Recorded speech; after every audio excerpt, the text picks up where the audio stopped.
할렐루야. 오늘은 10월 24일 월요일입니다. 오늘 우리에게 주신 하나님 말씀은 사무엘하 21장 1절의 말씀입니다.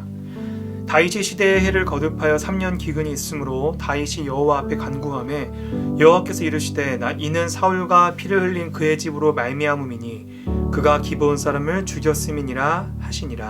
아멘. 구약 백성들은 어떤 재난이나 기근을 그냥 자연현상으로 보기보다는 하나님께서 주신 징벌 혹은 재앙으로 이해하곤 했습니다. 그렇게 3년 동안 이스라엘의 기근이 들자 당시 왕이었던 다윗은 하나님 앞에 나아가 하나님께 간구하며 여쭙니다. 근데 그때 하나님께서 다윗에게 말씀하시기를 그럴 것에는 바로 이유가 있는데, 바로 다윗 이전의 왕이었던 사울 때 사울이 살아생전엔 해서 안 될 일을 했는데 바로 언약을 어기고 기브온 사람들을 죽였다고 하는 말씀이었습니다. 여러분, 갑자기 이게 무슨 말일까요? 이것에는 어떤 뒷이야기가 있습니다. 이스라엘이 가나안에 정착하기 이전에 가나안을 조금씩 점령해 나가고 있을 때 그렇게 조금씩 이스라엘의 기세가 무서워지자 당시 가나안에 거주하고 있던 기브온 사람들은 겁을 먹었습니다. 그래서 그렇게 겁을 먹고 변장을 하여서 오랜 거리를 걸어온 되게 남루한 변장으로 이스라엘 백성에게, 여호수아에게 다가가 우리들은 멀리서 온 사람들인데 당신들에 대한 하나님에 대한 소문을 들었으니 우리도 하나님을 섬기고 싶으니 우리와 조약을 맺자고 이야기합니다. 당시에는 원래 이방 민족들과 그런 조약과 언약을 맺는 것이 금지되어 있었지만 여호수아는 속아서 덜커덕 조약을 맺게 됩니다.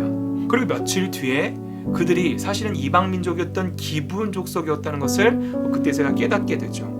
하지만 어쨌든 맺은 언약이고 조약이었기 때문에 그 기브온 사람들은 그 이스라엘 백성들에게 보호받으며 살 수 있었습니다.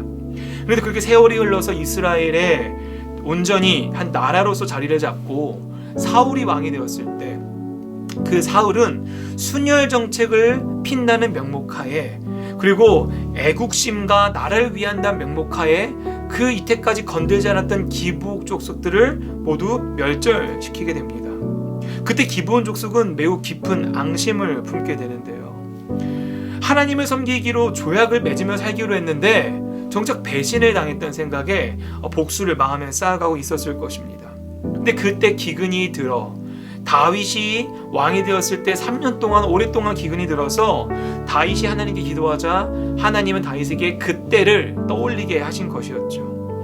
그리고 나서 다윗이 기브온 사람과 대화를 하면서 너희가 뭘 원하느냐라고 물어보는 것이 또 오늘 본문의 이야기이기도 합니다. 여러분, 사울은 하나님 나라 관점에서 조약을 맺었으니 지킨 것이 아니라 자신의 정치적 기반을 세우기 위해 애국하는 마음으로 나라 사랑한다는 명분으로 기브온을 척결했습니다. 근데 그때 일이 바로 다윗의 때 기근으로 일어나고 있는 것이지요. 그때 기브온 사람들은 이렇게 말합니다. 이것은 은근의 문제도 아니고 복수의 문제도 아닙니다. 당신과 우리 족속과 하나님이 맺었던 언약을 회복시켜 주십시오 라고 요구합니다. 굉장히 본질적인 요구를 하죠. 그리고 우리를 약속되어 이 땅에 살지 못하게 하고 우리 족속을 살해한 7명을 내어달라고 이야기합니다. 그렇게 그들을 죽여서 속죄하겠다고 말이죠. 다윗은 고민되었을 것입니다. 아직까지 다윗의 주변에는 여러 사울의 후손들이 남아 있었는데 도대체 누구를 내어주냐는 고민에 빠졌겠었죠. 그때 7절에 보면 명단들이 나오는데 다윗은 요나단과 맹세를 통해서 그의 아들이었던 장애가 있었던 무비보셋을 보호하겠다고 말합니다. 그때 무비보셋은 그곳에서 제외를 시키고 7명을 뽑아서 기브온 족속에게 넘기고 그들은 죽게 됩니다.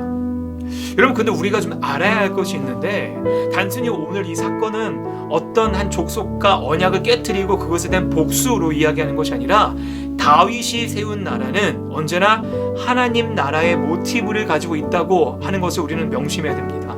하나님께서 그럼 이 사건을 통해서 무엇을 말씀해 주려고 하셨을까요? 여러분, 다윗에게도 한 가지 좀 비하인드 스토리가 있었는데 사울과 요나단이 죽었을 때 그의 시체를 다윗은 제대로 수습하지 못했습니다. 그것은 정말 능력이 없어서 못한 것이 아니라 그 당시의 정치적인 상황, 그리고 사울이 된 여론이 좋지 않았기 때문에 사람들의 눈치 때문에 정치적인 상황 때문에 사울과 요나단의 시체를 제대로 수습하지 못했던 상황이었죠. 그리고 지금 다윗의 왕국의 핵심 지도자로서 그 정권을 이제 아들에게 물려줄 시간이 얼마 남지 않은 상황이 되었습니다. 역사적 매듭을 지어야 하는 상황인데 여러 가지 여론과 정치적인 여론 가운데 이런 기근까지 덮친 거죠. 그런데 그때 한 여성을 보게 됩니다. 바로 리스바라고 하는 여성인데 그 여성은 바로 그 기브온 족속에게 넘겨준 7명의 바로 어머니입니다.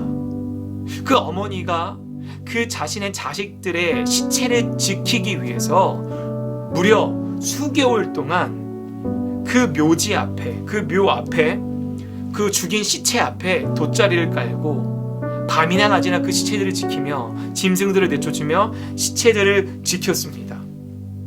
여러분, 이 6개월이 넘는 시간 동안 시체가 손상되지 않도록 그런 보호하며 살았다는 그 엄청난 모성애를 다윗이 보게 됩니다.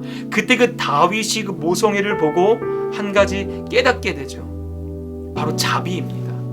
그 자비를 깨닫고 그때 리스바의 정성과 사랑에 감동한 다윗은 그들의 시체와 뼈를 사울과의 가족 묘지에 합장해 주었습니다. 그런데 그때 이 다윗이 자비를 베풀자 또 어떤 일이 벌어졌을까요? 다윗이 깨달았습니다. 그때 그 자비를 깨달으며 내가 이런 리스바 여인을 통해서 배웠던 것처럼 나도 사울과 그 요나단의 시체를 제대로 안치해줘야겠구나. 그래서 다시 사울과 그의 아들 요나단의 뼈와 함께 베냐민 땅 셀라에서 그의 아버지였던 기스의 묘에 같이 장사하였습니다.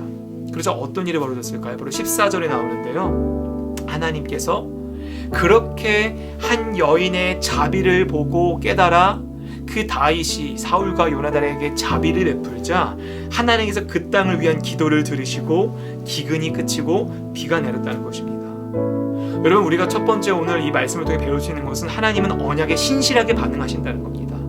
그 언약을 깨트린 자에 대해서는 반드시 그에 합당한 죄값을 치르게 하신다는 것이죠. 그리고 두 번째는 바로 그 언약의 핵심을 이루고 있는 것이 바로 자비라는 것입니다. 단순히 잘라내고 그냥 딱 무섭게 그 언약을 지키고 안 지키고 잘라내고 중요한 것이 아니라 그 언약의 깊은 곳에는 자비함이 담겨져 있다는 것이죠.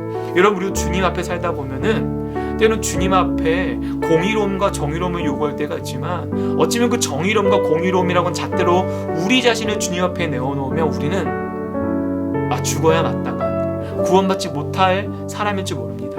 하지만 그 하나님의 언약에 자비가 남겨져 있기 때문에 우리가 여전히 죄인임에도 불구하고 하나님께서 우리를 구원해 주시고 용서해 줄 줄 믿습니다.